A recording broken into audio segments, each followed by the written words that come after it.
Intérêt général, une émission de Seine-Vision Média. Durant cette émission, nous allons essayer de décortiquer l'actualité, comprendre ce qui se passe et vous informer. Seine-Vision Média, nous sommes là pour vous.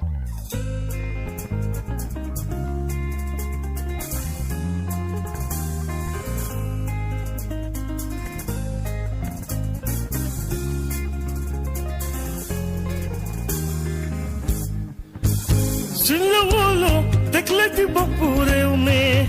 li la war a yitteel intérêt général bi suñ la wóoloo teg la ci boppu gox bi li nga war a sàmm. salaamaaleykum wa rahmatulah mbokk rajo Seine-Vision Média internet yi ñu ngi leen nuyu bu baax a baax di leen jaajëfal di leen kontaane si safoo bi ak déglu bi di leen wax ne rek yéen a ngi déglu seen émission intérêt général di am samedi bu nekk diggante 20h30 jàpp 22h fii si heure Sénégal waaye ngeen mën a am rediffusion bi diggante midi jàpp 13h30 it ba léegi si dimanche bi de si heure Sénégal. tey ñi fas yéene ànd ak si émission bi ki si mel ni Ali Bal di politologue ak Cheikh Sada Diouf di juriste ñoom ñëpp ñu féete fi nga xamante ne moo di France ñu déglu tempo musical rek incha allah daal di ñëwaat si li nga xamante ne mooy li gën a fës ci émission bi la liñ si nar a waxtaan. boo fi jógee sa way daf fi des léegi li nga moom yow da nga war a sàmm intérêt général. Seine-Vision Média. liñ si nar a waxtaan rek ñu gën see jàpp li nga xamante ne moo di Covid 19 di feebar bi nga xamante ne wulee ñaay wër na àdduna bi wërkal këpp indi leen ay jafe-jafe yu rëy nañ si dikk diggante Sénégal ak France situation bi lu mu fa tëddee waaye it campagne de vaccination bi nga xamante ne nguur gi daal di na koy teg ba ñu nemmeeku ne ñi nga xamante ne ay nitu diine lañ ay niti aada wala sax ay nitu nguur ñu bari daal tàmbali nañ di ñàkku si ñàkk yooyu le ba loolu le kii di président de la république ginnaaw bu mu jëlee dose ba pare moom it mu ngi xamal askan wi ne ñàkk yi la buñ ko jëlul maanaam dina jël ñàkk yi daal di koy maye ji si yeneen dëkk yi nga xamante ne jàpp nañ ne ñoom ñi le ñoo gën a soxla li nga xamante ne moo di ñàkk yi. deuxième point bi rek maanaam di jafe-jafe bi nga xamante ne Ousmane Sonko daal na koy am ci diggante moom ak Adji Sarr moom mi de daan ko tuumal nekk moom da ko doon sàkku ay yoon sax yoo xamante ne daal di jamono jile li nga xamante ne mooy lii lëmbe Sénégal mën nañ ne moom it ci la bokk ba àjjuma jile ñu nemmeeku ñii nga xamante ñoo di député yi tegg nañ mbalaanu kiiraay Ousmane Sonko waaye si ab pëccëxoo ak xuloo jaxasoo bu miti dañ si dikk bu baax ndax député noonu la waat comporté woo foofu nga xamante ne moo di assemblée nekkoon fa di xuloo di ŋaayoo di teesante ak yi ni demee ñi nemmeeku tamit ñi waaye takk der yi ñoom it ñu ngi simpi ñu ngi wër di jàpp ñi nga xamante ne ñoo di waa Pastef yi nga xamante ne ñoo bokk ci parti boobule waaye ab syndicaliste tamit jot nañ ko jàpp tamit benn enseignant boo xamante ne mu ngi fare foofu nga xamante moo di Sédhiou loolu le dinañ ci dikk bu baax ak suñu consultant yi nga xamante ne tey ñoom la ñu àndal ci émission bi le Sada bu Diouf ñoo ngi lay nuyu. Seine-Vision Média. ñu ngi nuyu suñu xarit Ali Bal ñi bokkal plateau bi war a waxtaanee lépp lu jëm ci mbirum Sénégal. Seine-Vision Média. di nuyu itam mbokk auditeurs yi nga xam ne dañu tey di ànd ak ñun ci sunu émission bii di intérêt général di wax rek toujours mbégte mi am pour waxtaanee ak ñoom waxtaanee ak yéen lépp loo xam ne moom mooy actualité. National bi ak international di jéem rek teg suñu wax ci dëgg teg suñu wax ci li nga xam ne jàpp nañ moom mooy intérêt Sénégal am salaamaaleykum. di la jaajëfal bu baax a baax sëñ Ali Bal. Seine-Vision Média. Nous sommes là pour waaw Abdou Bim maa ngi leen di baax di jaar Cheikh Sada bi nga xam ne moom laa seqal plateau bi di nuyu itam mboolem auditeurs yi nga xamante ne ñoom ñooy Seine-Vision Média. Nous sommes là. ñoom ñooy taxawlu di déglu rajo Seine-Vision Média bu baax a baax te itam di yaakaar ne ñëpp a ngi ci jàmm ñaan yàlla def dal ci yàlla na yàlla def jàmm yàlla na fi itam taw ak barke yàlla na yàlla dellu si xel yi waaw yàlla na yàlla dellu si xel yi. kon daal alhamdulilah bu dee daal mën nañ ko tàmbale ci dimanche bi ñaan ko yàlla daal yàlla nañ ci yàlla defal surtout ci weeru tedd yi ñu nekk muy weeru rajab nga xam ne weer la woo xamante ne bu dee ci islam dañ koy tere ku ci xare waaw kon nag daal yàlla ñu yàlla dafa jàmm dafa ñu daal ci bari. amiin dañuy des ak yow rek nga defal ñu situation bi foofule sa France incha allah jërëjëf bismillah.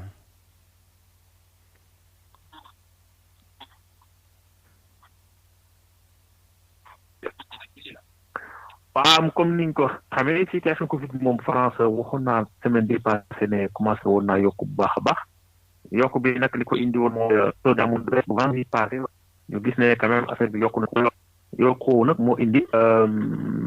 gouvernement bi jël ay mesures notamment yenn dëkk yi nga xamante ne dañoo gis ne risque baa ngi fay fii ñu def leen sous surveillance waaye balaa ñoo ci dëkk yi ñu xam ne France moom léegi àgg na ci 3,740,000 cas. démb bu ñu xoolee li fi contaminé aussi 23,992 dégg nga ñu gis ne kon tey boo xoolee boo jëlee téeméeri nit yi ne taux de positivité bi mu ngi ci 7,2% maanaam yokku na parce que jóge woon na nekkoon na 5,8 demoon na léegi 6 gis nañu daal taux yi mu ngi yëg alors que dara wàcc. xam nga doon na ci wax ci émission yi la passé cas yi doon na nekk entre 15 ak 20 000 wala bu nekkee 25 000 léegi nga gis ay 25 000 cas di 25 000 cas donc lu nekk yokk xamante ne quand même commencé naa jaaxal autorités yi fii nii xam nga donc loolu nag moo indi état bi wax ne vraiment nañu gën a concentré wu ci respecté gën a renforcer daal mesures yi nga xam ne kii na gis nañ ne aussi ñi décédé 86,332 morts depuis voilà bi virus tàmbalee ba léegi 86,332 ñoom ñoo génn àdduna xam nga waaye nag aussi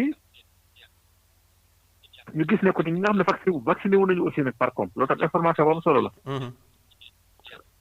voilà ay ëpp na 4 millions et quelques yu vacciné wu. 4 millions et quelques. voilà. donc loolu itam dafay peut-être vacciné yi du muy gën a yokku peut-être d'ici mars daal te indi benn quand même dina contaminer yi nga xamante ne vaccination bi yokku na fa bu baax a baax bu ñu jëlee exemple Israël jël exemple Angleterre ñoom tey yi seen taux de contamination wàññeeku na bu baax parce que force yëpp dañ ciy retard virus moom France booy xool dëkk yi gën a farlu ci mesures yi ñuy teel a jël ba France bokk na bu dee ci masque yi France da cee tardé woon bu dee ci test yi France da cee tardé woon bu dee ci vaccin yi itam France da cee tardé maanaam fépp dañ cee tardé kon nag xëy na peut-être d'ici mars avril bu vaccination bi gën a yokku vitesse voyageur bi xëy na wàllante bi dina wàññeeku mais fi mu mujjee rek mooy vraiment am na aussi mesures yoo xam ne état bi jël na parce que gis nañu ne département yu mel ni ak Dunkerque foofu wàllante bi dafa ji woon dayoo lool ba léegi ñoom dañ leen imposer confinement week-end maanaam de 18h le vendredi ba dem lundi 6h du matin bi mooy week-end bi ni mooy premier week-end bi ñu def loolu noonu gis nañu nag depuis démb ak tey maanaam média yi daal li ñu relaté mooy globalement respecté nañ ko mbedd yi vraiment kenn nekku fa gis nañ seen nii parce que si xam nga week-end bi liggéeyul bi ko wane ni yóbbu xoolu yee xam nga café yi même bëri dañ ko tëj restaurant yi mën nga dem tam café jënd sa café génn doo fa toog naan ko nit ñi dañaan taxaw ci mbedd mi di naan di waxtaan ak yëpp loolu léegi nag dafa mooy lañ bëgg éviter pour vraiment wax dëgg yàlla premier sam vaccin bi controversé muy AstraZeneca indiwaat nañ ko comme ñu wax ci vaccin yi AstraZeneca indiwaat nañ ko donc ça permet aussi ñu vacciner ñi nga xam ne ñu ngi entre 50 ak 60 et quelques ans globalement daal li mu nekk bilan bi xanaa ma bàyyi bu dee sëñ Cheikh am na lu ci yokk rek mu yokk ci kaw bismillah sëñ Sadio boo amee loo ci yokk tamit ñoo ngi lay déglu. waaw bon xanaa wax rek fi nga xam ne moom ma gën a jege man maa ngi Alsace donc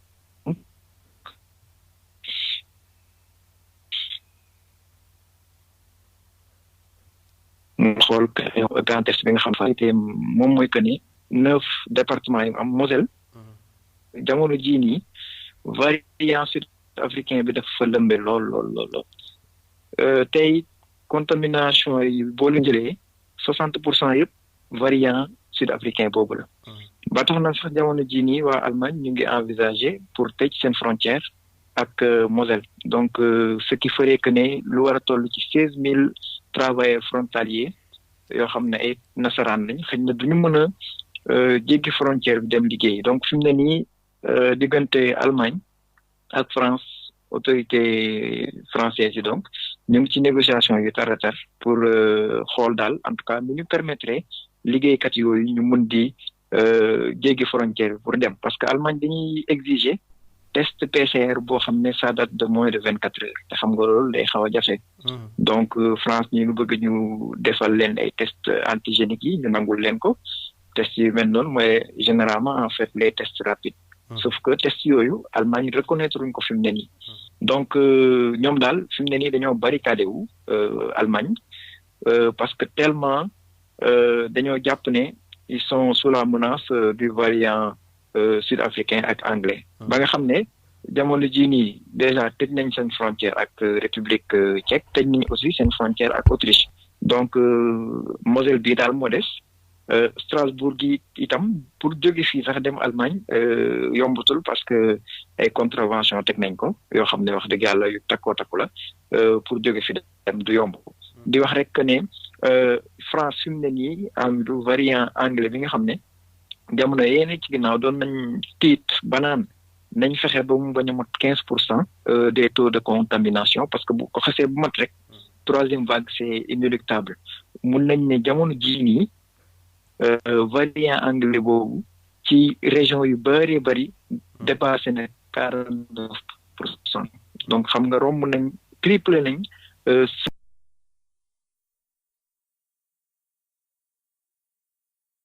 vague boobu nag autorité ñu ngi ciy waajal ñu ngi ciy waajal seen bopp bu baax a baax di ci waajal français yi bu baax a baax parce que xam naa ne daal bu ñëwee xëy na du yomb lool parce que variant bi ni muy contaminé dafa jéggi dayoo te itam wax nañ ne potentiellement dafa résistant au vaccin loolu nag c'est à prouver plus tard mais njort nañ que ne daal variant sud-africain bi surtout dafa résistant ci yenn vaccin yi Amidou. D'accord xam naa moom fu mu toll nii moom dafa mel ni virus bi mu ngi jur ay doom yi bees tax yoo xamante ne wax dëgg pour ñu lijjanti leen dina métti lool xam naa foofu la ñuy jaar rek si vaccination. waaw surtout sax pour yokkal la ci doom yooyu ngay wax mu virus bi di ko jur. am na benn variant bu bees boo xam ne découvrir nañ ko fi mu ne nii aux États-Unis donc te variant boobu li ci doyaar mooy dañoo relever. maanaam taux virus bu bëree bëri ci benn bébé te xam nga dañuy wax ne maanaam virus bi duy sonal xale yi trop te aussi xale yi pour ñu transmettre ko doom parce que maanaam nu mu tuddati taux bi nekk ci ñoom du élevé wu trop mais gis nañ que ne ci xale boobu daal ci bébé boobu taux bi important na trop voilà loolu je tenais à le préciser aussi. muy jafe-jafe boo xamante ne yokk na maanaam xar mi karaw dañuy ñëw fii nga xamante moo Sénégal xam naa situation bi moom daanaka nu mu daan demee rek lay demee day yéeg di wàcci mais semaine bii nemmeeku nañ ne lu masta am muy 18 morts yoo xamante ne amandoon nañ ko ci benn bés waaye campagne de vaccination bi tey noo ko doon boo ko doon jàngat fii nga Sénégal nga nekk foofu à l'extérieur ak ñoom ni ñuy defee seen campagne de vaccination jàngat bi lan lay doon sëñ Sadibou. waaw jàngat bi xam nga boo xoolee mën nga ko tënk rek ci benn mbir mooy respect doomu aadama respect bu autorité yi am ci doomu aadama mën nga ko tënk foofu rek parce que loolu boo ko jàngatee maanaam loolu dalay won ne fii nit ñi am na respect bu bëree bëri bu ñu am ci doomu aadama loo xam ne sooxe na loolu ci suñu réew li tax ma wax ko mooy boo xoolee fii bi ñuy def campagne de sensibilisation ci vaccin bi dëgg la français yu bëree bëri ñoom ils étaient réticents ci vaccin bi parce que nag bu ñu waxantee dëgg rek mooy que ne gis nga théorie complotiste yi nga xam ne sénégalais yi ñu ngi koy wax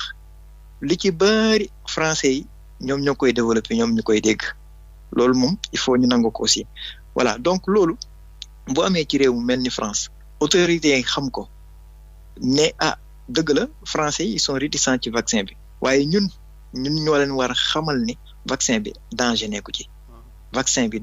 ci ñun ñoo leen ko war a xamal donc ils ont investi les moyens moo xam sensibiliser autorités yi génn di wax ak français yi ñu déployer aussi médias yi ñuy wax ak français yi di sensibiliser di informer ci vaccin bi naka la mën a protéger nit ñi di informer aussi ci stratégie bi nga xam ne teg nañ ko maanaam tàmbali ci ñi nga xam ne ñoom ñooy population bi gën a exposé mooy mag ñi mag ba pare ànd ak feebar mooy aussi ñi topp ci ñoom boo xoolee déploiement bi ñu def dañuy jóge ci ñi gën a mag EHPAD yi lañ commencé màgget yi ñu teg ci kii maison de retraite yi par exemple ñooñu lañ njëkk a commencé di wàcc ba jamono jii nii ñu ngi ci 50 ans yi jëm kaw. Voilà donc loolu je pense que ne population boo leen jiitee aussi xam naa dinañ ci ñëw après li war moom mooy wala boog li ñuy xaar mooy que ne yaa gën a yeewu yaa gën a informé wu ci yu bëree bëri donc li war mooy nga informer sa population que ni mbir mi nii lay demee vaccin bi lii moo ci ne vaccin bi xëj na amul danger comme ni ñu koy defee nii actuellement en France comme ni ma gis aussi que ni ñoom tam au niveau du Sénégal ñu ngi ci tàmbalee dox parce que on a mis en avant le professeur Seydi pour muy dalal xelu nit ñi parce que nag vaccin c'est pas obligatoire en tout cas bii nii bu obligatoireul nag nit ñi ils sont libres de se vacciner ou pas léegi nag lii am solo ba am solo mooy nga xamal leen que ni vaccin bii kat seen njëriñ la vaccin bii kat njëriñu Sénégal la njëriñu peuple bi yëpp la loolu moo ci gën a am solo loolu nag pour nga def ko il faut nga respecter nit ki respecter droit bi nga xam ne moom tam am na ko pour bañ vacciner wu parce que même gis nga faju nit toll na ci moment boo xam ne nekkatul devoir nekkatul obligation ci moom voilà loolu nag jar nañ ci bàyyi xel Amidou. D'accord sëñ Ali. waaw Amidou. sa jàngat maanaam ci campagne de vaccination bi fii Sénégal noo ko dundee yow moom nga xamante ne yow yaa ngi foofu li France Lyon. moo juumale sëñ Ali. waaw li nga xam ne moom lañ mën a jàngat ci vaccination bi daal mooy bon en tout cas on se réjouit que nit ñi ñu tàmbalee de vaccination parce que man dama bokk ci ñi jàpp ne xëy na en tout cas suñu dëkk yi moom moo ñu mën a dimbali bu ñu vacciner ñu bari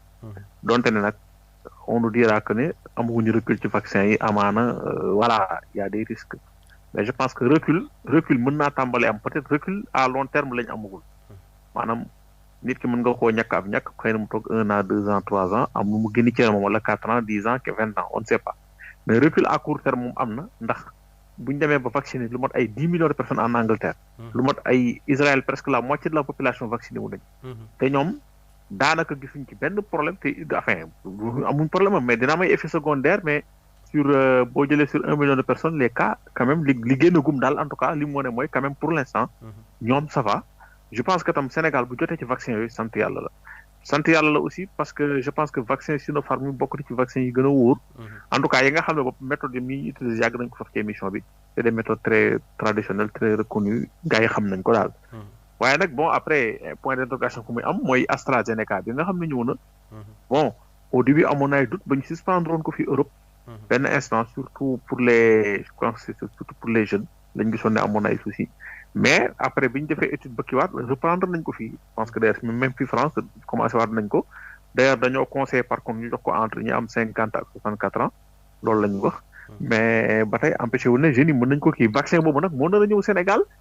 yaakaar naa 1,3 million doses moo war a dugg Sénégal fekk ay fan bu dul tey wala di suba donc AstraZeneca bi la boobu nag wax dëgg yàlla bon en tout cas baal foofu sa analyse buñ ko jàngatee est-ce que mën ñu ci tirer conclusion tamit ne comme que dañ ne Sinopharm moo gën a wóor moo tax autorités yi ñëpp di profito ngir ñi ngir ñi piqûre leen maanaam vaccin bi nga xamante ne mooy Sinopharm par rapport à contrairement ak peut-être non mën na bañ a nekk loolu encore que man vaccination autorité yi dama ciy def tuuti taxaw seetlu parce que pour man autorité bu amul 60 ans en toute franchise nga vacciner pour man c'est pas pertinent parce que xëy na am na koo xam ne mu ngi toog à côté voilà am na koo xam ne mu ngi toog à côté di mag am 80 ans soxla na ko man franchement ay Abdoulaye Diouf Sarr xëy na politique a tax ñu vacciné wu mais je suis pas d'accord ñu vacciné wu. Le président Macky Sall c'est à la limite oui c'est le président de la République donc ça donne l'exemple pourquoi pas man bosam mën naa koo tolérer mais ñi nga xam ne ils sont plus jeunes quand même dañu war a bàyyi la place aux vieux ñu vacciné wu. yaa ngi dégg ku mel ni Moustapha Niasse vacciné waxoon naa ko fi keroog c'est tout à fait normal mag la et puis moom bu ñuy wax ko morbidité ci li ñu jot a dégg ci ay xibaar moom loolu la présenté. donc c'est tout à fait normal genre ñooñu vacciné wu. ay Abdou Diouf man j'aurais compris Abdou Diouf ak Abdoulaye Wade pour man ñoom ñu war a gën a taxaw vacciné wu. comme j'ai bien aimé l'attitude de Aladji Mansour Mbaye en tant que communicateur traditionnel mu ñoo taxaw vacciné wu loolu c'est quand même pour man ay acte de citoyenneté la am vraiment war nañ ko saluer li mu mën a wax rek mooy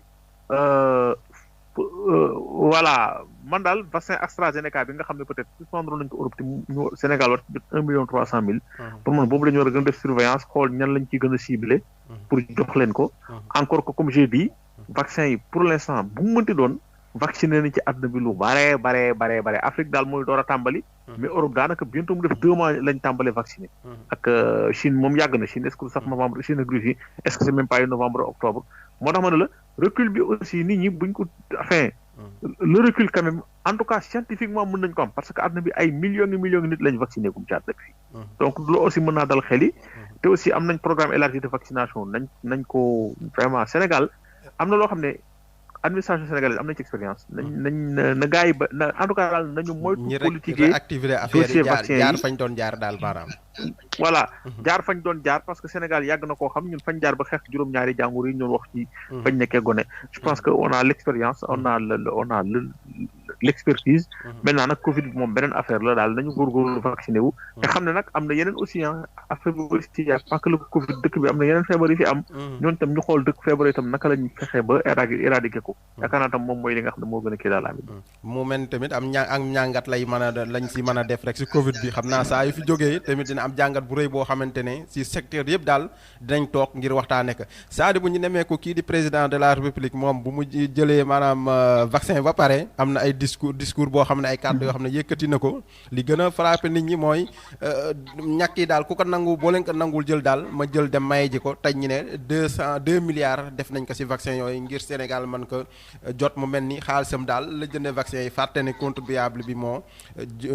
génn xaalis bi ngir jënd vaccin yoom ngir askan bi Sadibou. waaw Amidou wax nga 2 milliards lañ ko jëndee mais man waraguma de man gëmaguma loolu. mbir moom man fas yéene naa ko topp. gëstu ko itam. parce que gis nga mbir mi dafa xaw a louche lool. voilà mais dangay fàttali rek gis nga Chine pays africain yu bari la may vaccin. ñii 200,000 ñii 100,000. man chiffre 200,000 bi nag lu ma ci marqué la parce que 200,000 la ñuy jox Algérie. 200,000 lañ jox Zimbabwe. Pardon. ma ne gratuitement quoi lañ leen ko joxe. mais dañ leen ko may. nu mu tudd mennum Guinée équatoriale laa gis ñu jox 100,000. donc Sénégal 200,000 ci 200,000 yooyu la bokk. donc daal mbir mi wax dëgg yàlla lu jar a gëstu la maintenant pour ñëw ci avant maa ñëw d'abord ci kiiwu Macky Sall bi bon damay wax rek que ne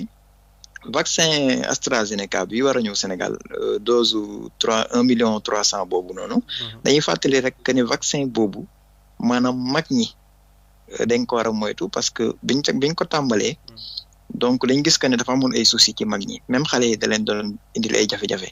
moo tax baal mbir mi mag ñi la doon indil ay jafe-jafe moo tax ñu wàccee ko jox ko les 18-65 ans vaccin boobu noonu mooy AstraZeneca boobu Afrique du Sud yu bari lañ ci amoon bañ gisee mu am ay jafe-jafe ci lañ ko arrêté def seen dëkk ñu may ko Union africaine donc vaccin boobu moo war a ñëw Sénégal je dis pas que nag baaxut je ne le dis pas parce que gis nga médicament sax bi faj day am effet secondaire waaye teewul mu ngay faj la mu war a faj du dëgg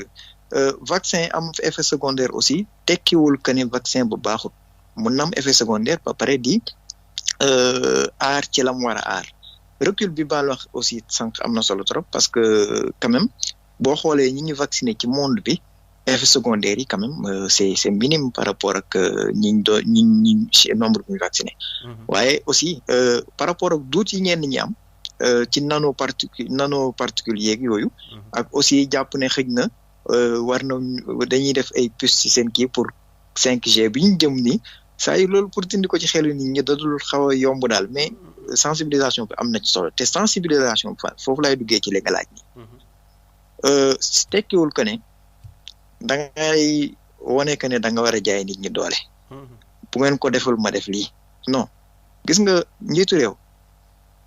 responsabilité bu mag a mag la da ngay xam ne aussi yoruloo ay xale wala ay mala yoo xam ne rek da nga leen naan jaar leen fii ñu jaar fa nit ñi aussi am nañ seen liberté te liberté yooyu itam respecté leen daf cee baax parce que mbir mi du lu ñu doonee ci sunu baay du lu ñu doonee ci sunu maam donc ku fi am pouvoir peuple bi moo la ko jox ku fi am wala bu kuñ fi jox ku fi yore xaalis boo war a mën a jëndee ji vaccin nee nga peuple bi ñoo la ko jox à travers ces représentants yi nga xam ne ñoom ñooy voter le budget à l'Assemblée nationale donc peuple boobu nag amoo pour naan leen bu ngeen deful lii ma may ji ko parce que dafa mel ni benn maanaam njiitu famille maanaam chef de famille rek bu toog di nax xaleem pour mu bëgg a lekk naan boo lekkul ma may ko Amidou ñëwal lekk lii boo lekkul ma may ko Amidou donc yooyu vraiment dafa président de la République daal ñu ngi koy xaar ci lu gën a mag loolu wax dëgg yàlla voilà Amidou di la jaajëfal sëñ Bal waa Amidou sa ñàngat maanaam en tant que politologue si discours président de la République nga xamante ne li ma ko waxee wax dëgg fa yàlla askan wi daal xaaruñu woon discours bu mel noonu la tukkee ko si président de la République c'est un loupé en matière de communication c'est un vrai loupé bon et puis attention aussi maanaam globalement balaa maa ñëw sax ci ni mu waxee ndax Cheikh li mu commentaire daanaka loolu laa xalaat mais le président Macky Sall quand même il nous a l'habitude de très gros loupés en matière de comment wax dëgg yàlla man xawma waa Baal ak ñi ko wër ñëpp non ñi ko wër du ñëw communicant c'est-à-dire aussi nii il faut ñu def différence entre journalisme ak communication du benn c'est-à-dire loolu confusion la bu Sénégal yi bëri di def soo foogee ne jël ngay 40,000 kàngamu journaliste ñu wër la yow am ngay expert en comme tu te trompes la communication et le journalisme c'est pas pareil du benn parce que journaliste plutôt information lay joxe journaliste il fait le traitement de l'information la communication beneen domaine la te nag en fait ñi def communication c'est pas forcément des journalistes ñi def journalisme c'est pas forcément de bons communicants ça il faut nit ñi def différence maanaam lépp bokkul day mel ni ngay jaawale je sais pas nga ne dugub ak cere quoi du benn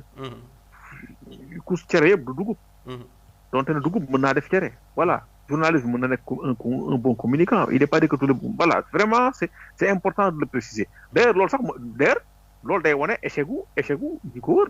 parce que day wane ne ñooñu c'est pas des communicants quand même président Macky Sall moo fi waxoon naan bon suñu rapport ak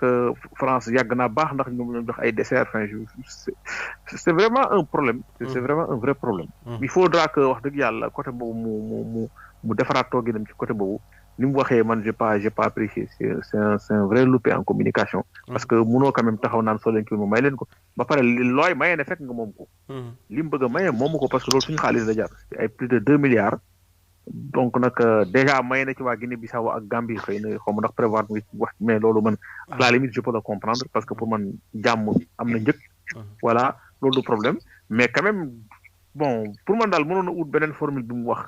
voilà beneen formule de pédagogie daal boo xam ne moo gën a approprié mais ni mu waxee keroog moom wax dëgg yàlla c'est pas une bonne communication wax dëgg yàlla. d'accord kon xam naa foofu lañ jaar rek dem si wàllum politique bi muy jëf ji nga xamante ne moo lëmbe fu mu toll nii Sénégal muy Ousmane Sonko ak Adji Sarr nga xam ne wax dëgg fa yàlla fu mu toll nii Sénégal ralentir na ngir mbir moom la c'est-à-dire tey sa jàngat maanaam si discours bi nga xamante ne Ousmane Sonko defoon na ko di xamal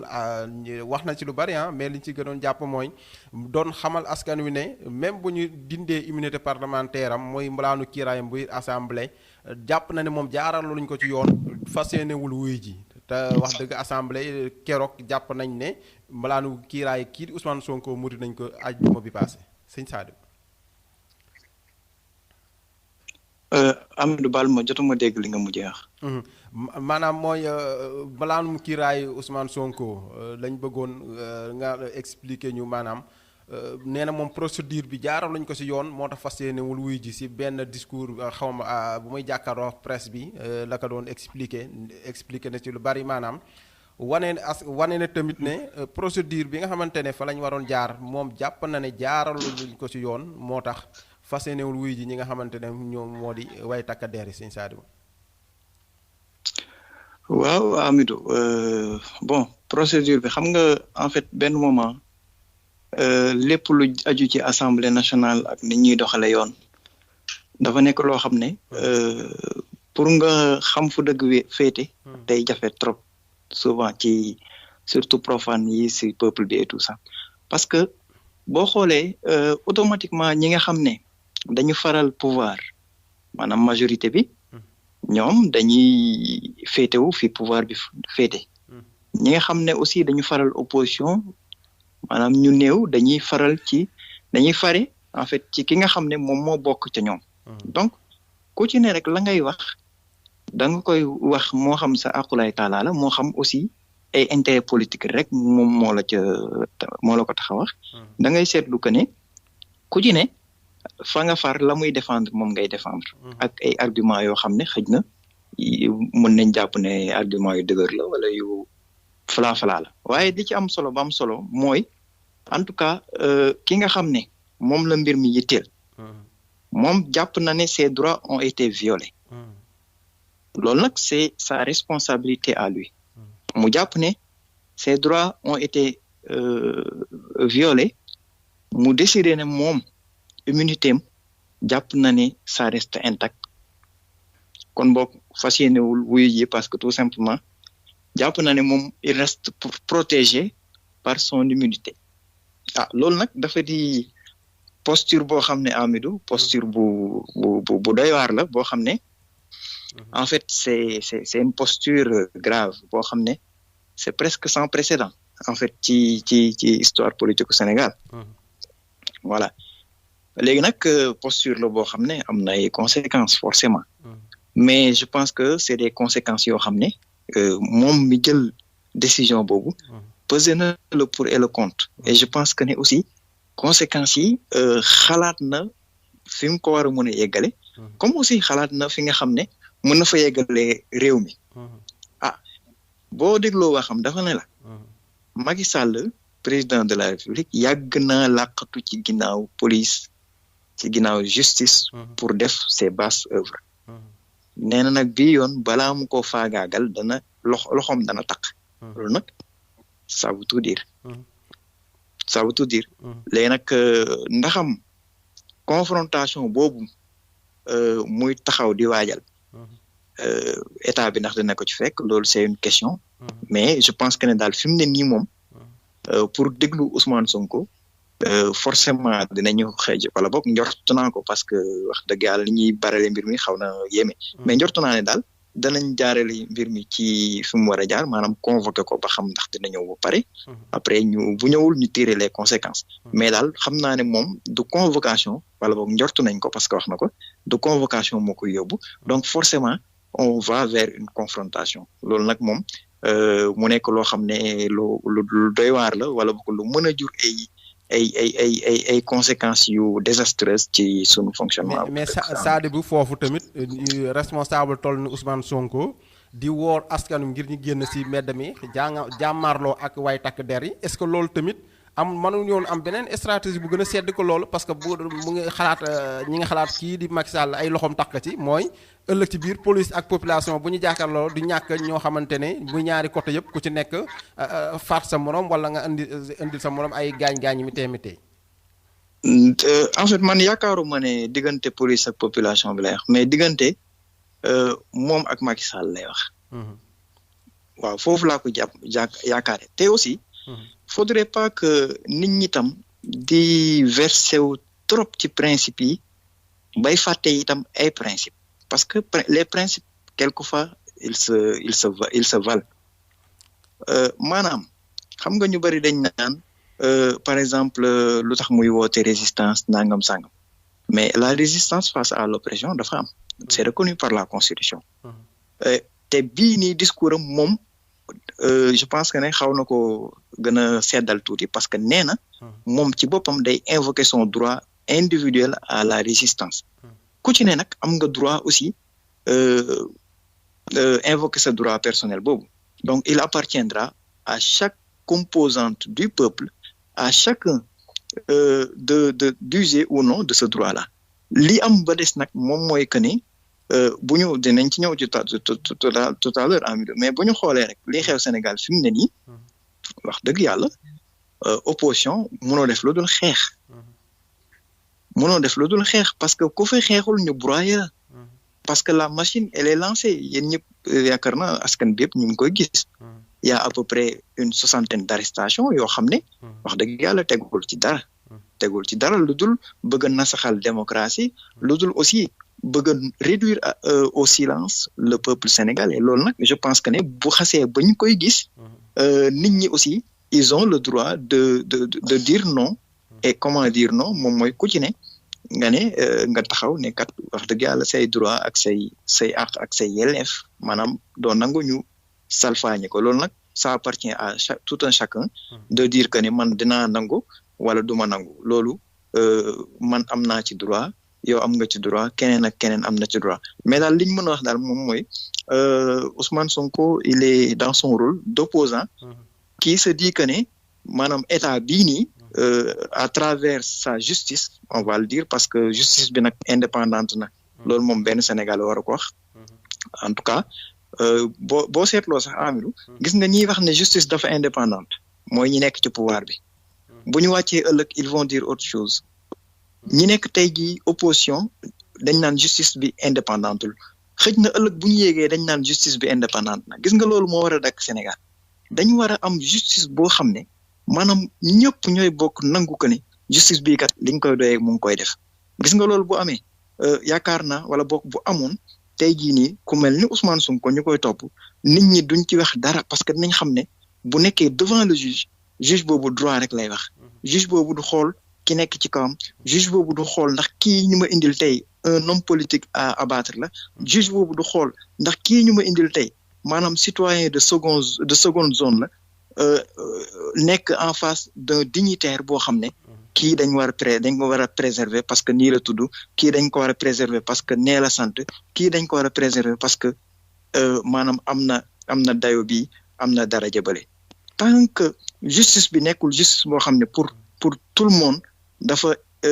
maanaam juste dafa équitable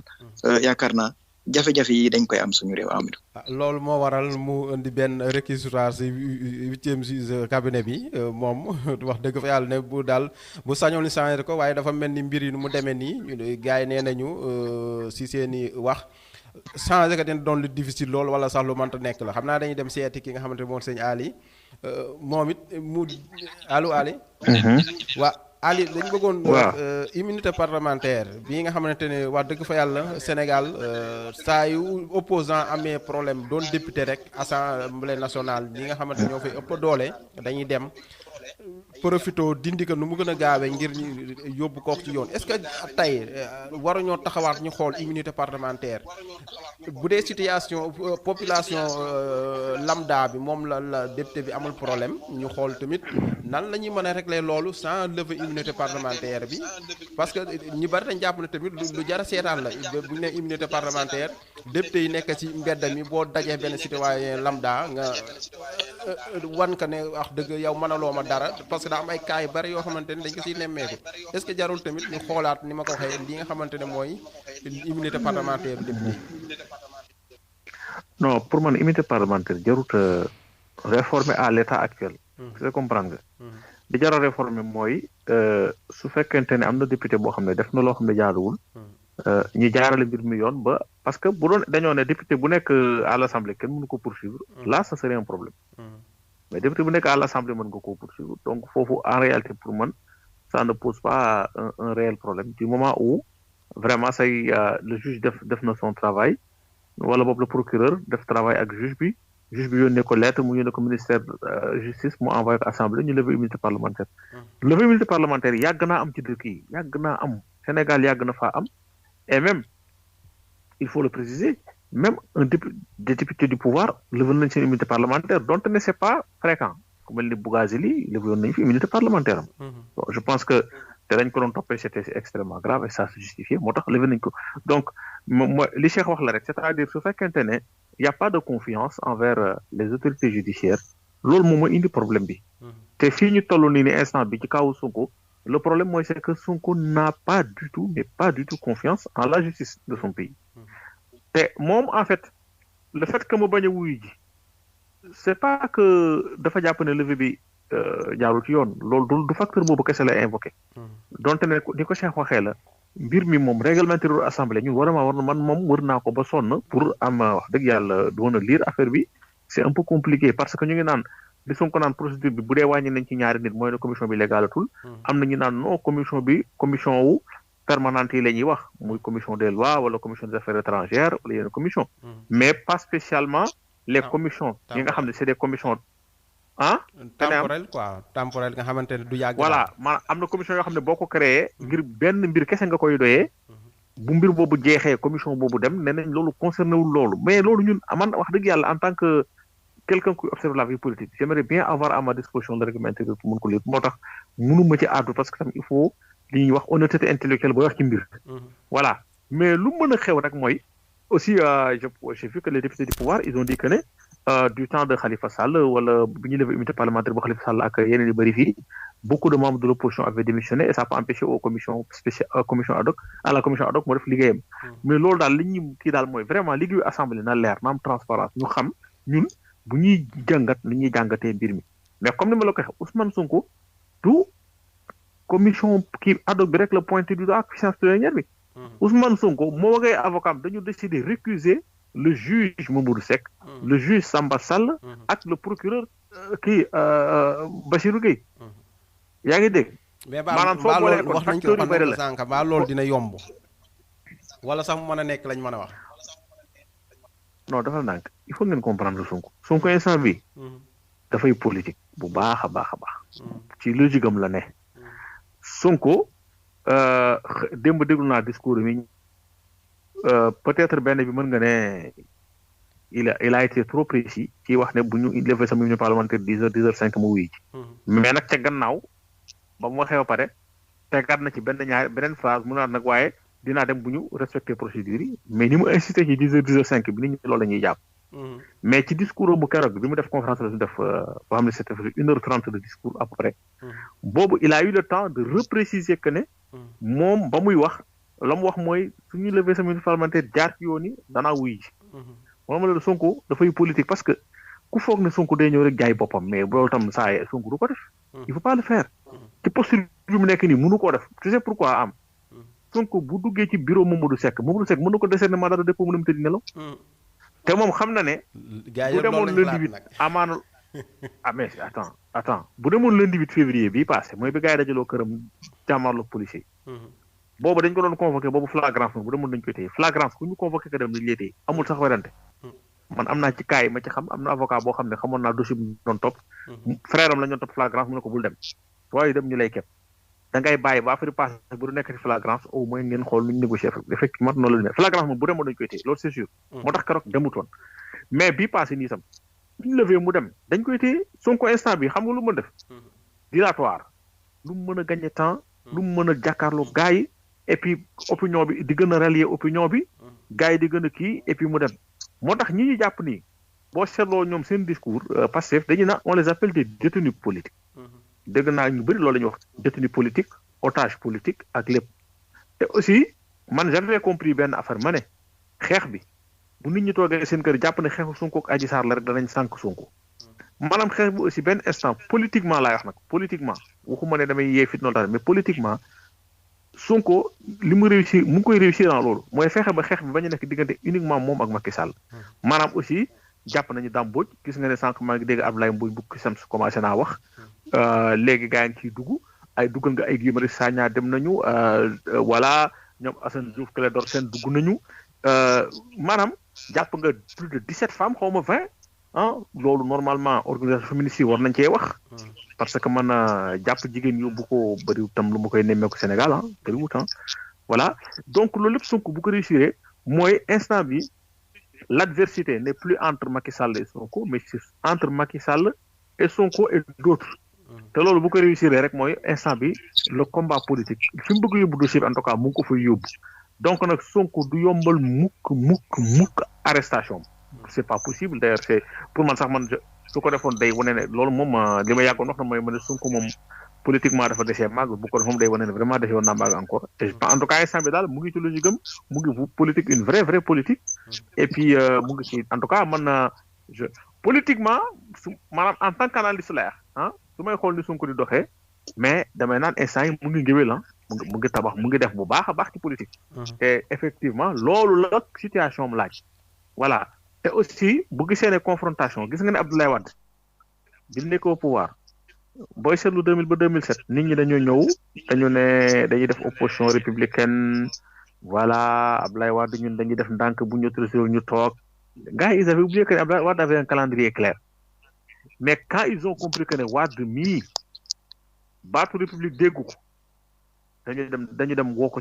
ci beneen voie te bañ ko woo ci beneen voie am nañ ci résultat Sonko nag loolu la bëgg a répéter ak Macky Sall dafa gis ne Macky Sall mii tout ce qui est république tout ce qui est état de droit respecté wu ko moom à son analyse moom tam fa gars yi jaaroon ak Wade fa la bëgg a jaar ak Macky Sall parce que gis na ne ay Khalifa Sall bañ fi jaaree résisté wuñu paquetage nañ leen yóbbu Karim Wade même chose moom il veut pas être agneau de sacrifice et là attention état bi ils ont intérêt à bien réfléchir avant de teg benn stratégie parce que am na nu ñuy tege affaire bu amee escalade rek mais effectivement li Sonko bëgg da koy am mooy démontrer que ne cet état là c'est un état totalitaire c'est un état qui ne respecte pas les libertés fondamentales et loolu voilà mais Sonko il est dans sa logique actuellement et en tout cas et j'aimerais bien savoir ku nekkoon place am lan nga doon def lu dul lii ça aussi c'est une question à poser. ok. xam naa wax ji leer nañu seetiwaat Sadibou sëñ Sadibou. Amidou au-delà de l'immunité parlementaire d'un député yaakaar naa député yi dañ war a xoolaat gis nga li xew keroog dafa mel ni ca marché lañ ne te nag wax dëgg yàlla peuple bi leen jox le mandat peuple bi leen jox seen titre député ba ñenn ñi sax di ko tiitaroo dama yaakaar ne waxu leen ne dem leen yebal naa leen ca marché ba donc dafa mel ni daal assemblée nationale maanaam fowukaay la ay xale fa ne yoo xam ne voilà lu leen neex ñu def lu leen neex ñu wax. waaw kon dama jàpp ne rek gis nga assemblée nationale boobu les hommes politiques yi nga xam ne ñoom ñooy investir ñoom war nañ xool ñi ñu fay yebal. Parce que wax dëgg yàlla l'Assemblée nationale est de plus en plus discréditée elle est de plus en plus décriée ci doxalinam ci doxalinu yenn député yeeg yooyu te xam nga levée de l'immunité parlementaire aussi dëgg la gis nga député il n'est pas au-dessus de la loi te képp koo xam ne tuumal nañ la ci lu mënti doon yoon la ñu lever sa immunité parlementaire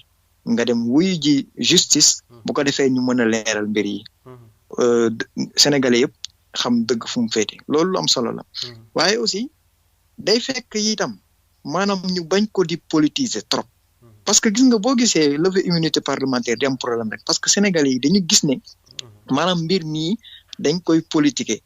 ñi nga xam ne ñoo nekk wax naa la ko tout à l'heure ci pouvoir bi buñ leen indilee seen adversaire politique tout de suite ñu lever ko avec célérité ñu dem seen yoon bu fekkee ne opposant yi itam député opposition lu mu mënti def luñ ko mënti jiiñ itam ñoom pour ñu lever ko des fois day xaw a jafe donc benn moment il faudrait que ñu dépolitiser un peu la levée de l'immunité parlementaire d'un député mais nag ak ay politiciens dépolitiser du mën a yomb donc mbir maa ngi noonu waaye li ma bëggoon wax tout à l'heure rek par rapport ak maanaam récusation bi nga xam ne Ousmane Sonko def na ko juge bi parce que juge Seck la ak juge Sall c'est juste une précision procureur mënu ko récuser parce que procureur du juge du siège donc mais ñeneen ñi am na ci droit quand même am na droit récuser leen même su fekkee ne am na aussi ay possibilités mu jàll comme mu bañ a jàll mais quand même c'est du droit d'un accusé mu mën a récuser juge parce que juge na juge que ne juge boobu noonu soit il est impartial wala aussi xëy yoo xam ne am na ko ak kii accusé wala yi demee noonu même juge bi aussi bu jàppee ne moom dossier biñ ko dënk maanaam munu ci dem ak teeyu bakkanam wala munu ci dem ak objectivité ak impartialité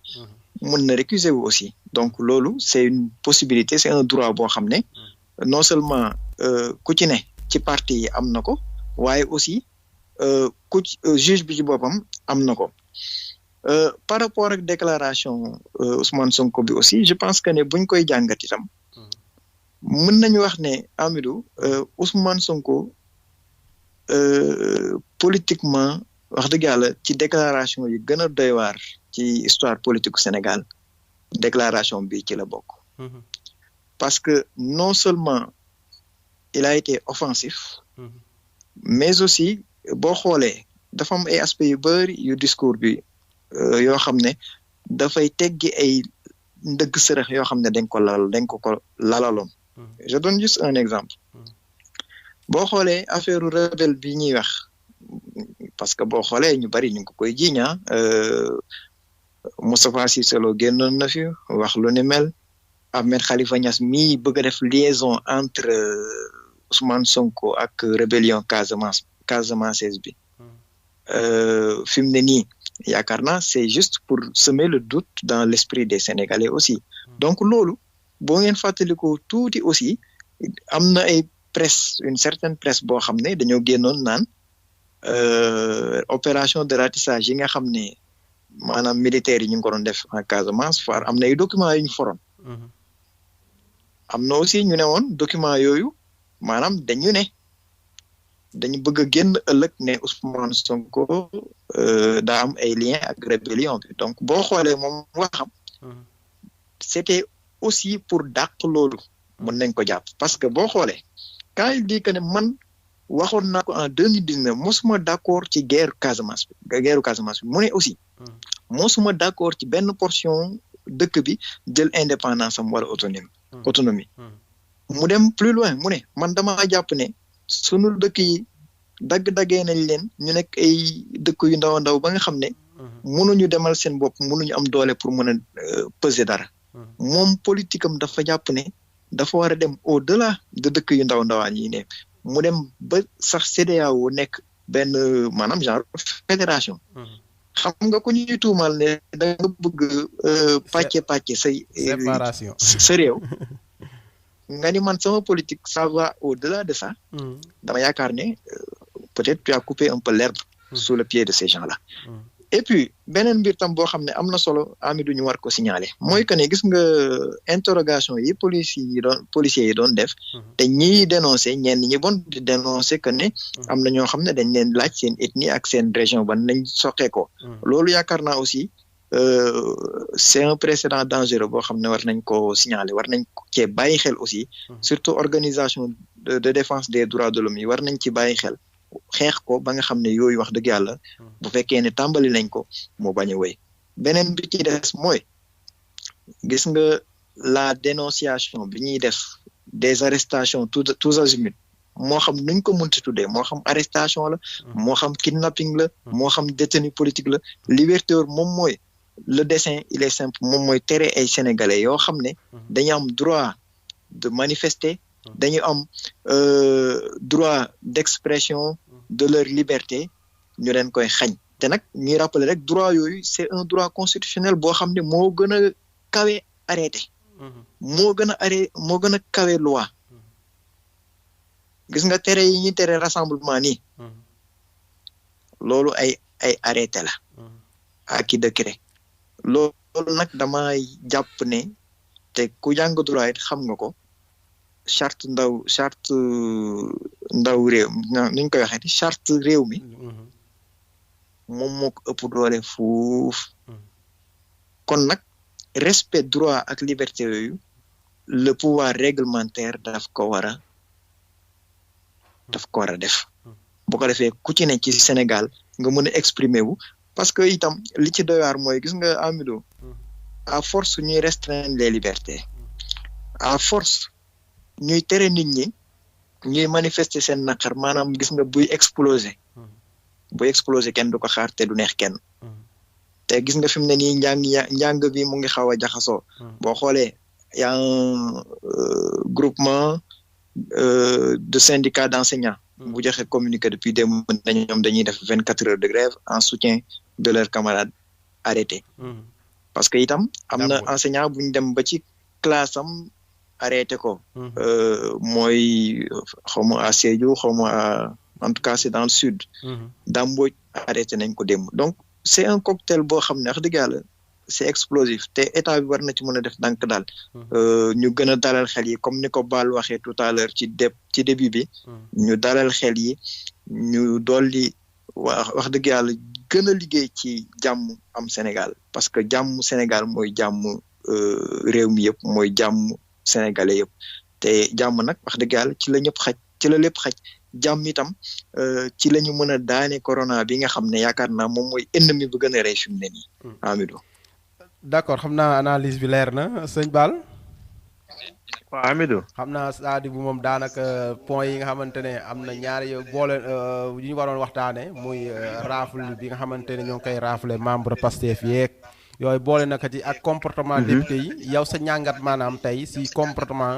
député yi nga xam ne assemblée nationale ñoom dafa mel ni daal marché Sandaga la woon àjjuma bi passé. non mais d'abord avant de venir ci kii bi il faut d'abord ñu rappeler que ne l'Assemblée nationale du Sénégal a rarement joué un rôle historique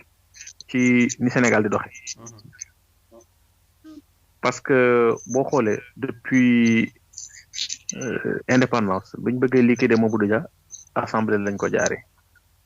yaa ngi dégg bari na ay homme politique bëri na daal basse manœuvre am ne ci assemblée la jaar loi Ezzan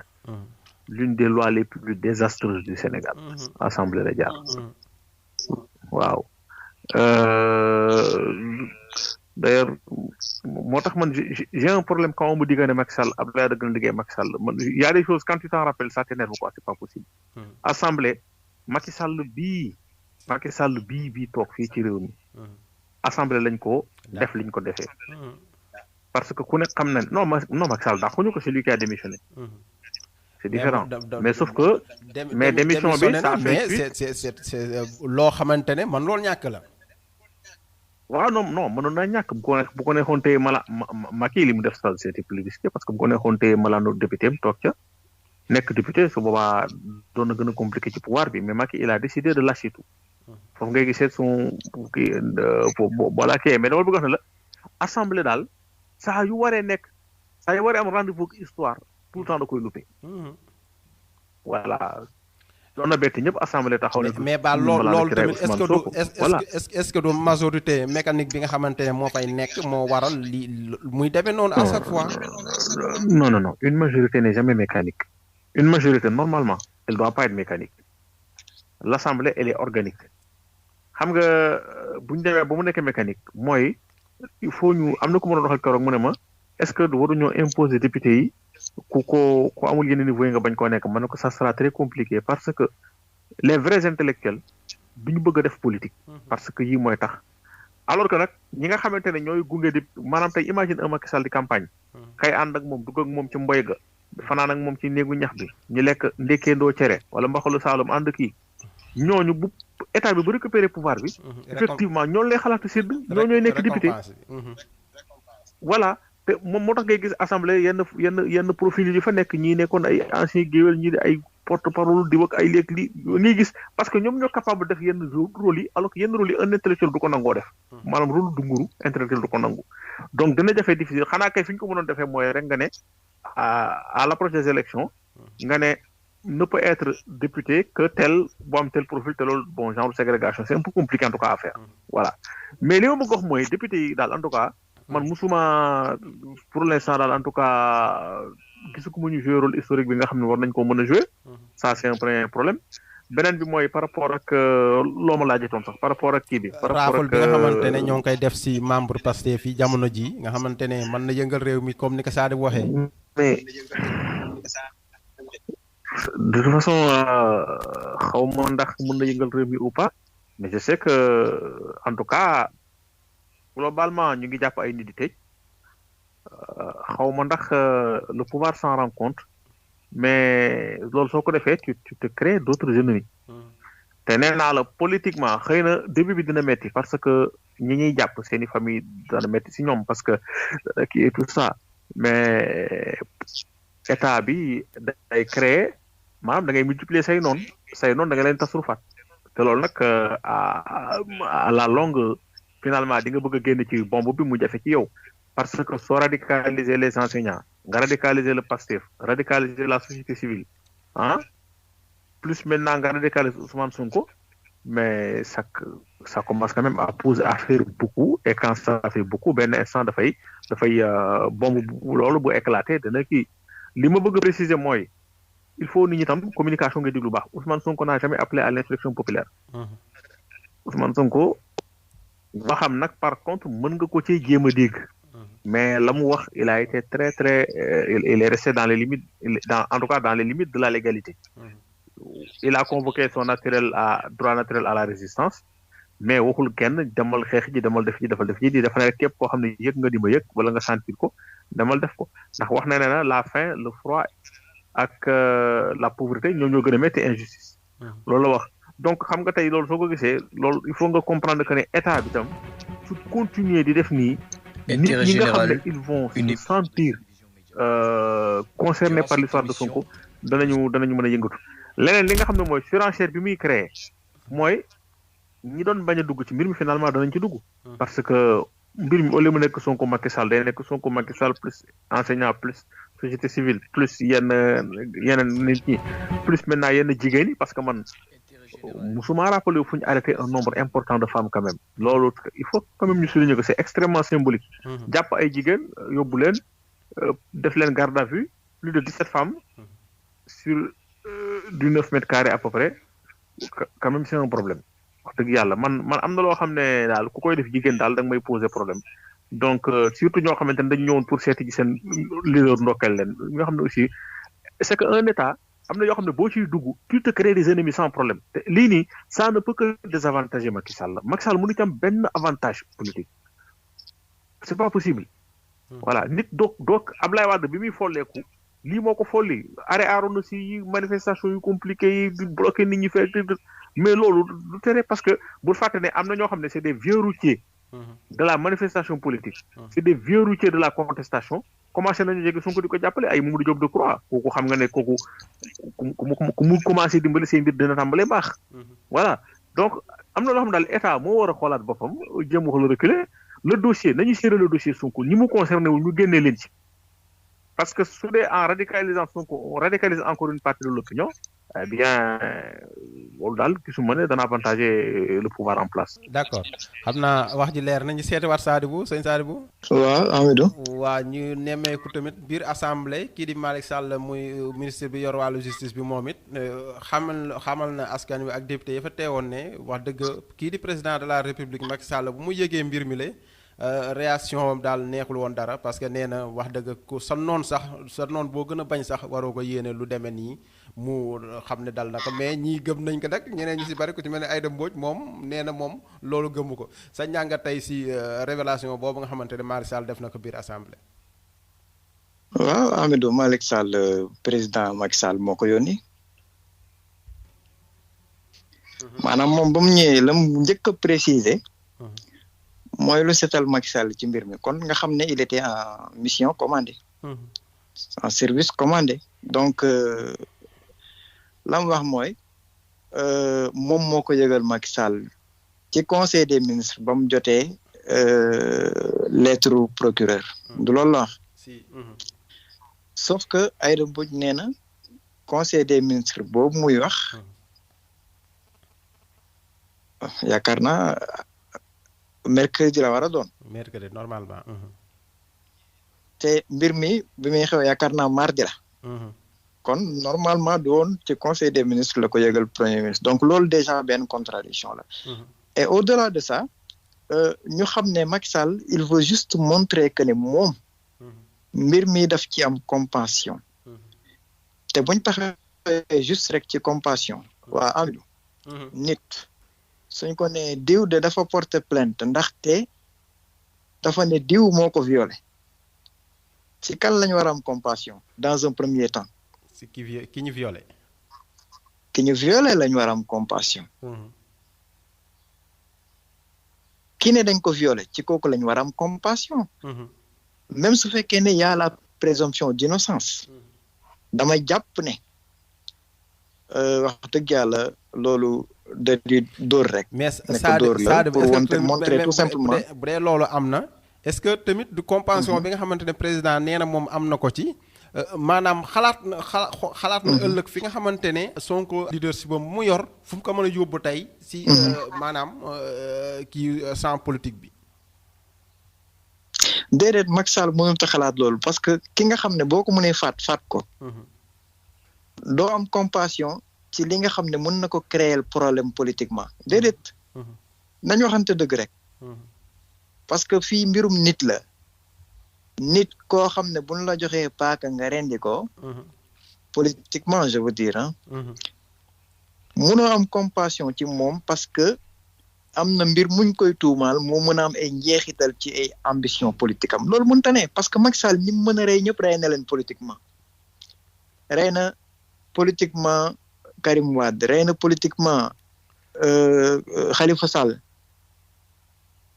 faagaagal na Mimi. pour Idriss Seck mii. faagaagal na même bu fekkee ne ñoom duñ ko nangu Amadou Ba. Alioune Badara Cissé. ay ñoom Mbaye Ndiaye foo leen déggati. ay ñoom Cissé Lo foo leen déggati. ñoom Moustapha Diakhaté. et j'en passe donc liste bi bari na. te tant que jógewul ci pouvoir bi tant que mu ngi des ci pouvoir bi y en aura d'autres loolu il faut ñu wax ko. kon nag mbir mi nelawal sénégalais yi la. ak door tout simplement pour wone ne. maanaam président bi du ci dara parce que c'était la ligne de départ. même su fekkee ne man personnellement man gëmuma ne Macky Sall moom moo nekk à l'initiative de ce complot parce que man jàpp naa ne complot la. du mbir moo xam ne ñaari nit rek la opposé mooy comme ni nga ko bëgg a waxee question privée la entre Adji Sarr ak Ousmane Sonko non ça va au-delà de ça parce que li feeñ ba jamono jii ñu toll nii mooy que ne complot la bu ñu lal loolu les faits le prouve les faits l'attestent li am aussi te ñëpp mën ko seetlu Amidou jamono jii nii boo xoolee dafa mel ni Adji Saaru Benno Bokk Yaakaar la parce que ñi koy défendre ñëpp ñu nga Benno Bokk Yaakaar loolu ñëpp constaté nañ ko lan lañ ci am comme intérêt il faut se poser la question l'intérêt il est purement politique le bénéfice il est purement politique kon moo tax ñoom ñuy défendre Adji Sarr moo tax ñoom ñooy jot Adji Sarr ba tey jii nii Birima mi nga xam ne nee na moom président de la République Macky Sall moo ko fay pour mu koy waxal loolu mu nekk lu ñu war a lijjanti ci média yi parce que dafa mel ni ñoom dañ ko jël TFM waa groupe GFM bien sûr pour muy waxal Macky Sall te pourtant waxuñu ko les auditeurs waxuñu ko les téléspectateurs donc je pense que ne dama xaabaabal jëm foofu gis nga le milieu des médias lu jara réglementé la kuy politique nga politique kuy def média information yooyu nga def information ak communication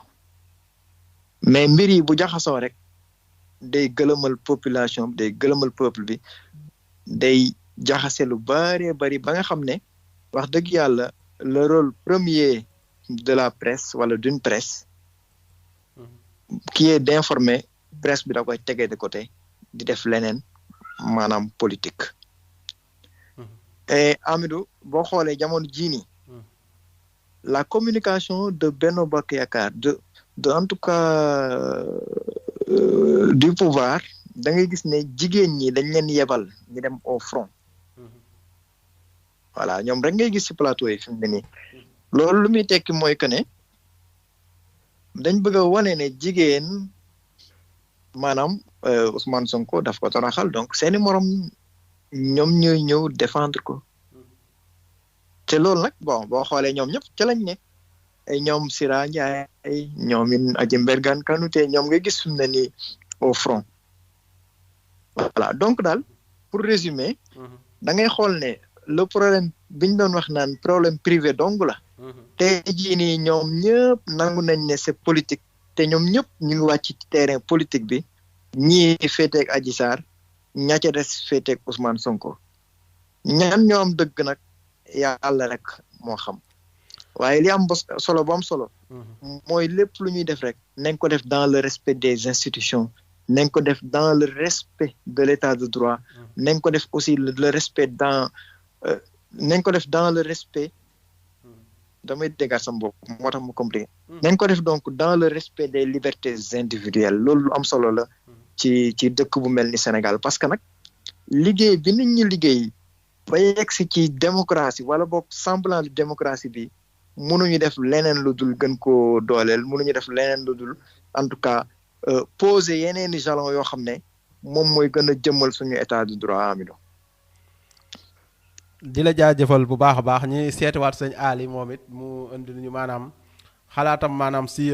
discours bi nga xamante ne kii di Malick Sall di révélé na weeñal na ne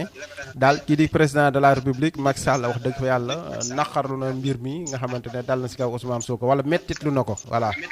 sëñ Ali.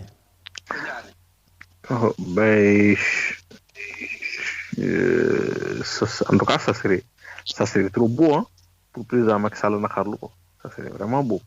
mais dina jafe trop wax dëgg yàlla. man ma jàpp ne dina ko naqarlu en tout cas li ñu mën a wax mooy moom il cherche à défendre son leader ce qui est naturel il cherche à défendre son président de la République ce qui est aussi naturel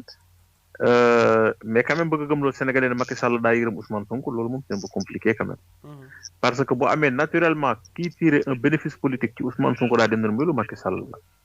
la loolu lu évident la quoi voilà li Cheikh wax sànq aussi am na solo trop ci Adji Sarr mooy li ngay constaté mooy ne daal instant bi Sénégal ñaari camp la ñu ànd ak Adji Sarr ak ñu ànd ak Sonko dina jafe trop nga gis koo xam ne dina jéem a neutre pourtant maa ngi ko doon wax ci benn groupe am ku ma naan affaire bi nit mënu ci neutre ma ne ko noonu nit mën na cee neutre su fekkente ne dëgg rek moo la yitteel mën nga wax dëgg nag dëgg bi arrangé Sonko ñu jàpp ne Sonko ngay jàppale wala nga wax dëgg bu arrangé Macky Sall ñu jàpp ne Macky ngay jàppale mais dossier nit mën na cee neutre bu dee wax nga sa diggante ak yàlla dafa am loo xamante ne am nit ñi pointé wuñ ko te man ça me semble assez important ñaari question laa bëgg a poser question yi nag amaguma ci réponse peut-être dinaa ci am réponse première question mooy Adji Sarr ñaata salaire la am bu doon fay ko salon bi ñee ngi naan 40 000 60 000 am normalement comme 40 000 60 000 comme Maître El Hadji Diouf nee na mooy avocat am yaakaar naa ci avocat boobu rek la waroon yem bu nee ba ma pool d'avocat fan la ko jëlee ak kan moo koy fay ça c'est une question est-ce qu'on n'a pas le droit de se poser cette question là ah waxuma ne fayu ko de waxuma ne mënu ko mais man normalement justice su jàkkaarloo koo xam ne amut moyen jël avocat juge bee koy nomel avocat wala moom jëlal ko avocat mais justice du la jëlal deux avocats ça c'est la première question deuxième question Ousmane Sonko dès sa conférence de presse bu mu njëkk a def wala ba point de presse bu dimanche boobu annoncé woon na day plainte plainte boobu déposé nañ ko waa wala déet parce que je me pose des questions ndax déposé nañ ko je peux avoir des doutes enfin dama yaakaar ne déposé guñ ko mais comme temps boobu nag dama j'étais trop chargé j'ai pas tout suivi en tout cas j'ai pas suñ ko suivi suñ ko déposé mooy ndax ñu ngi koy inscrire waa wala déet parce que ne woon dina déposé plainte ci complot bi li tax ma koy posé mooy moom benn instant demaatoon na ba ne baal na Adji Sarr est-ce que dafa tekkee ne kon finalement déposé tur plainte bi wala ba contre kan la déposé plainte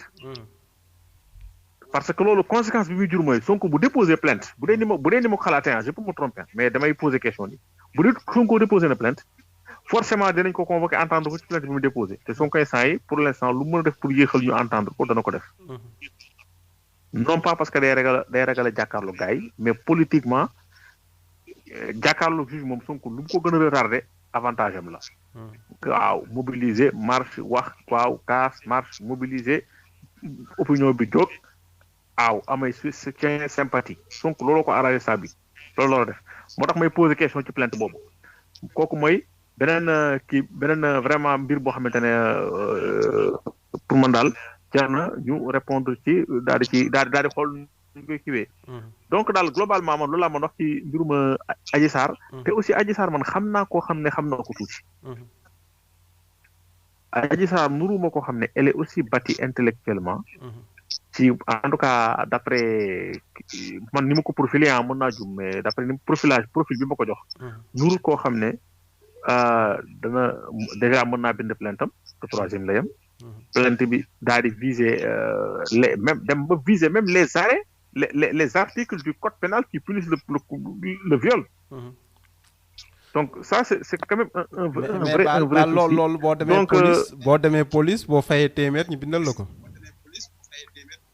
déedéet policier mënuñ bind loolu globalement non du ancien policier yi ak yooyu noonu am na ñoo xam ne dañuy toog foofu uniquement ñoom si la ñuy gagner seen vie mën nañu les policiers duñu parcuriser le code pénal loolu moom su dee vraiment dañuy seet moom policier moom ñi téye code pénal di xam code pénal lu ci ne ak la ca wundu ce sont quand même les avocats wala les professionnels du droit donc pour dire que ne daal dossier Ousmane Sonko ak Adji Sarr dafa complexe nit ñi mënuñ ci wax ak objectivité mënuñ ci wax ak neutralité li ma mën a wax rek mooy daal ku ci ne waxal sa aqulaay taala am na aussi loo xam ne laaj bu bundu doon laaj la surtout que c'est très déplacé ci émission jàkkaarloo muy laaj naan ndax gars yi bu dee viol amul tam diggante Sonko ak Adji Sarr am na lu fa am loolu du laaju jullit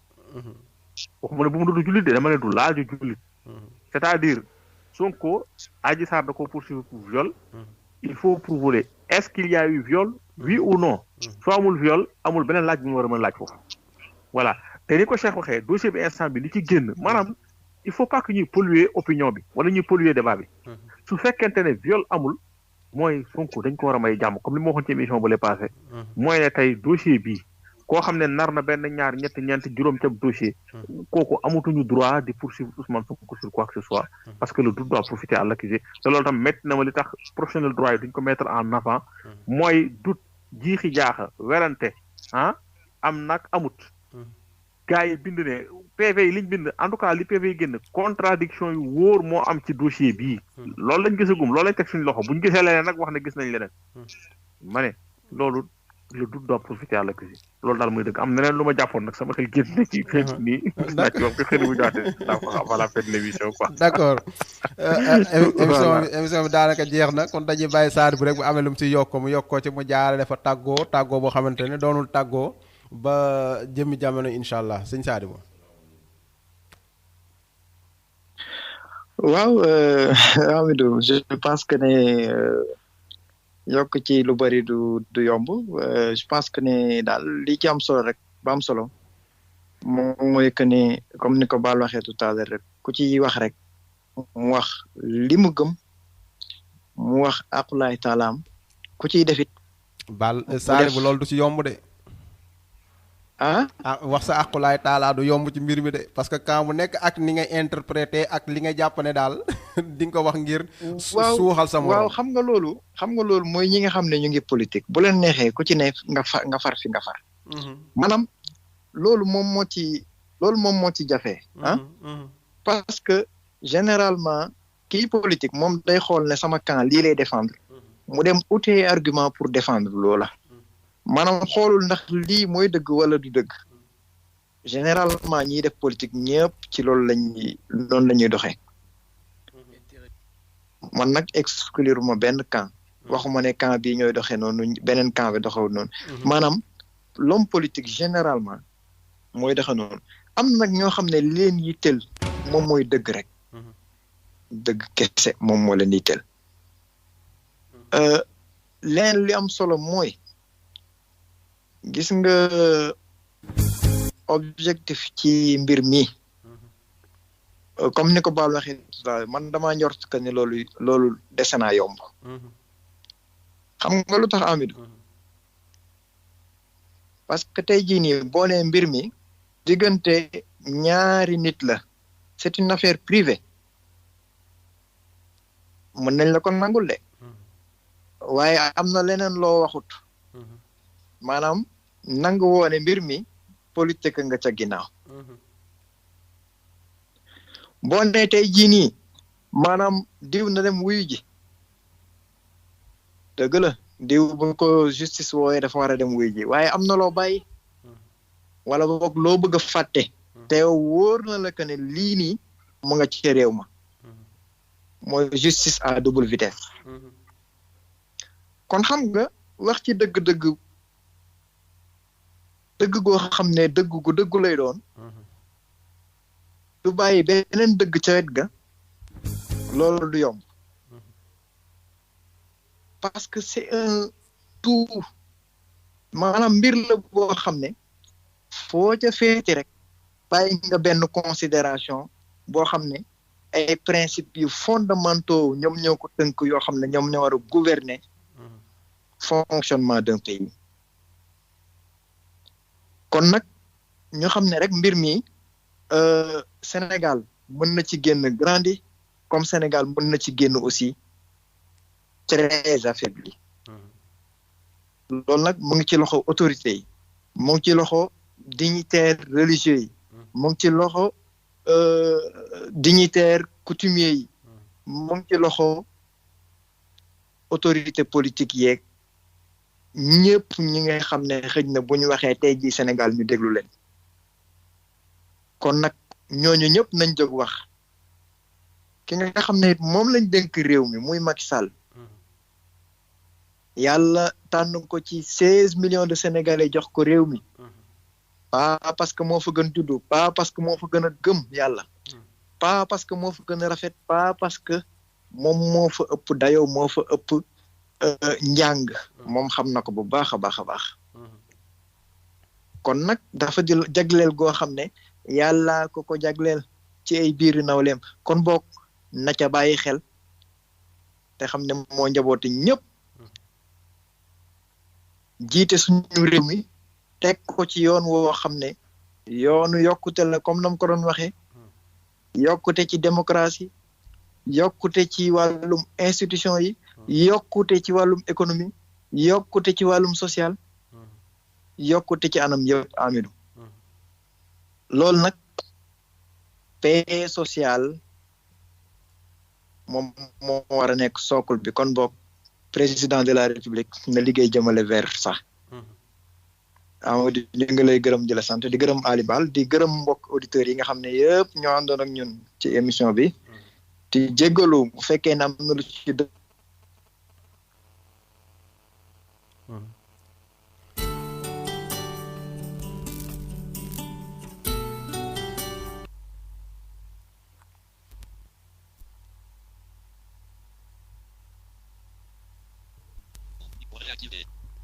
allo. waaw Amidou. waaw daa xawoon coupé tuuti kon Bal ñu bàyyi la rek nga tàggoo.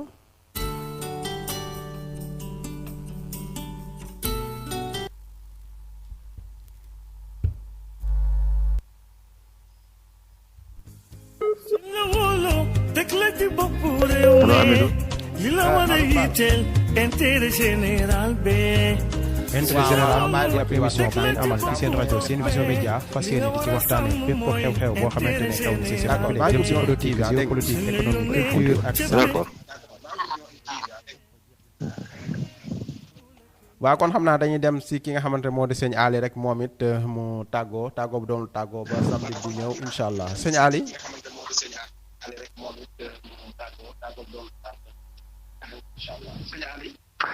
waaw Amidou man li may tàggatoo rek mooy am réew moo xam ne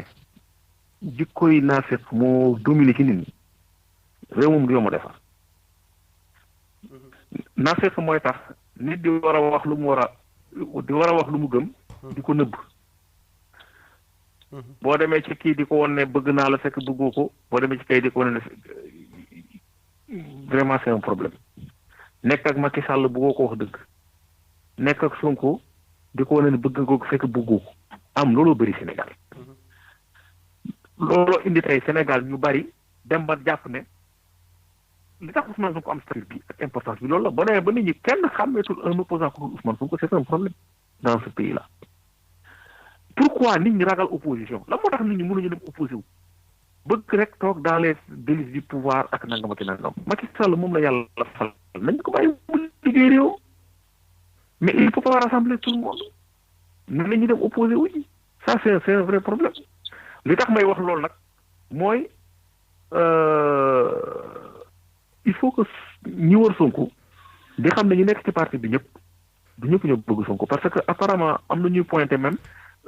ci parmi ces avocats ñoo xamante ne seen discours ça semble un peu mou par rapport ak situation bi demee nii et tout ça donc li ñu xam danañ xam ne wax baax a baax donc nit daal booy ànd ak moom na fekk ne bëgg nga ko dëgg-dëgg yéene nga ko jàmm te itam vraiment bëgg nga affaire bi avancé Sénégal jëm kanam loolu mooy première chose moo bëggoon préciser leneen li ma bëgg wax mooy aussi monsieur wax dëgg la dossier bi wax ci objectivité yombul ndax wax maanaam en fait ñun sénégalais wax suñu diggante ak yàlla comme yombul nag dafay xaw a compliqué mais kenn ku ne mën nga cee jéem bay sa weew tànk l'essentiel dafa am loo xam ne remarqué naa ko am xaw ma nag lan la c'est un constat Abdoulaye Wade ñi mu yar ñëpp globalement dañuy exceller ci dans l'art de créer le vide autour d'eux maanaam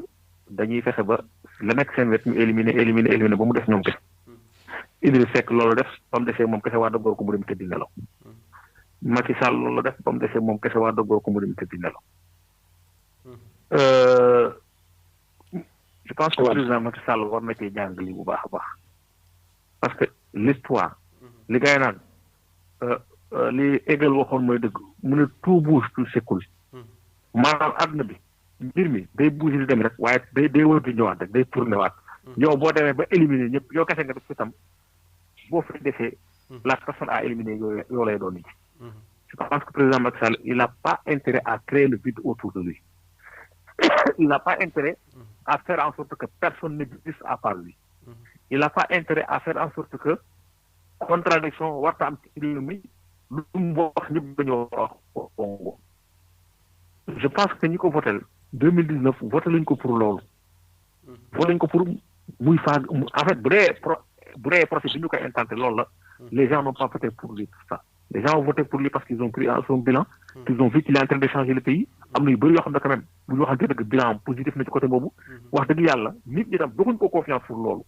il a intérêt à ce que moom une opposition forte et que tam mu xam ne il y a une vie après le pouvoir maanaam gannaaw nguur du question na nag Abdou Diouf a ngi nii di dox Sénégal sans problème Abdou Diouf est-ce que remarqué nañ ne maanaam man xëy na Abdou Diouf PS amoon na ay contradiction ça c'est sûr mais est-ce que Abdou Diouf doon na créer le vide autour de lui di éliminer nii comme ça ses adversaires Abdou Diouf bi mu bëggee fal la Tanor mais il a pas pris Djibo Ka il a mis en prison jëlu Moustapha Niasse waaw ñoom lañ écarté nga baal ma waaw bu laaj ba ne la boobu yóbbul Niasse prison yóbbul Djibo Ka prison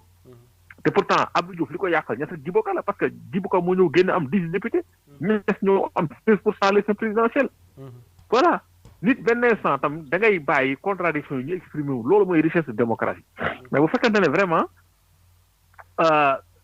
li ñu lay jëwee benn instant loolu moom mooy feeñ dafay bëri problème moi je pense que daal affaire Sonko bii pour man le président Macky il a bu dee mën na cee jouer dara ils ont intérêt à ce qu'affaire bi daal parce que lii mënul jur benn avantage ñu impossible xanaa rek ñu prouver ne que ne viol am na te loolu dina difficile ndax ndaw si dafa def ay contradiction yu bari wax ay yoo xam ne yu bari amul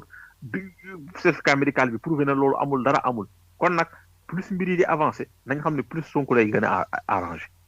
xëy na nag loolu wax ko ni instant dina jafe surtout même pour les militants de Sonko parce que kii dana compliqué ndax finalement moom tôt ou tard dañ ko jàpp ji dañ ko kiitu mais à moyen et long terme ça fera les affaires de Sonko parce que tamit et puis am nañu wax ne benn affaire xëy na émission bi tuuti na ci expliqué nii mais Sonko quand même les infos qu'il a mais ña ñoo ko yox loolu ñu nekk ci pouvoir bi wala ñu nekk ci système bi benn la li ma bëggoon terminer tam heureusement sama xel ñëwaat na ci mooy quand même Sonko li mu wax loolu c'est quand même grave naka la ñuy jëlee benn député di placer ci këram un camion de surveillance boo xam ne c'est équipé de haute matériel yoo xam ne dañuy surveiller ay dundam loolu quand même c'est scandaleux dans un pays comme ça loolu waruñu ko jaadu parce que c'est un député yaakaar naa la sa caractère de député war nañ ko kii maanaam tey jii maanaam kon Sénégal kenn nekkatul en sécurité. c'est quand même extraordinaire loolu laa bëggoon loolu il faut quand même aussi nit ñi dénoncer ko loolu jotuñ ko wax ci émission bi dañ ko wax dëgg yàlla. jaaduwut ay ngay jël di placer ay camions mel ni ñee c'est des bandits Gestapo la nekk ay trafiquants de drogue la non loolu ci quand même état war na ko am pour surveiller bandits quoi mais pas quand même ces adversaires politiques maa ngi gërëm ñëpp di sant gudd na wax dëgg yàlla mais di gërëm Cheikh mi nga xam ne moom laa bokkal plateau bi c'était un plaisir lépp ci dégg tam ñu xam ne ñun la rek ñu jéggal ñu ko te xam ne yàlla ñu na too wax waaye am na ñu gën a xam te di ñu déglu lu jub tam ñu sante ko yàlla te xamu na amun nañu yéene mu gën a jub waaw di leen jox dig daje ba beneen yoon rek salaamaaleykum wa rahmatullahi taala wa barakatu di la jaajëfal bu baax a baax di jaajëfal ñi nga xamante ne yëpp ñu ngi doon toog di déglu rajo Sen Vision Média seen émission bi di intérêt général di am samedi bu nekk diggante 20h30 jàpp 22h fii heure Sénégal nag waaye dimanche bi tamit diggante midi jàpp 13h30 ñi àndoon ci tey ak ki nga xamante ne moo di Ali Bal di politologue ak Cheikh Sadibou Diouf moom it di juriste ñoom di ay suñuy consultant suñu naataangoo nekk foofu nga xamante ne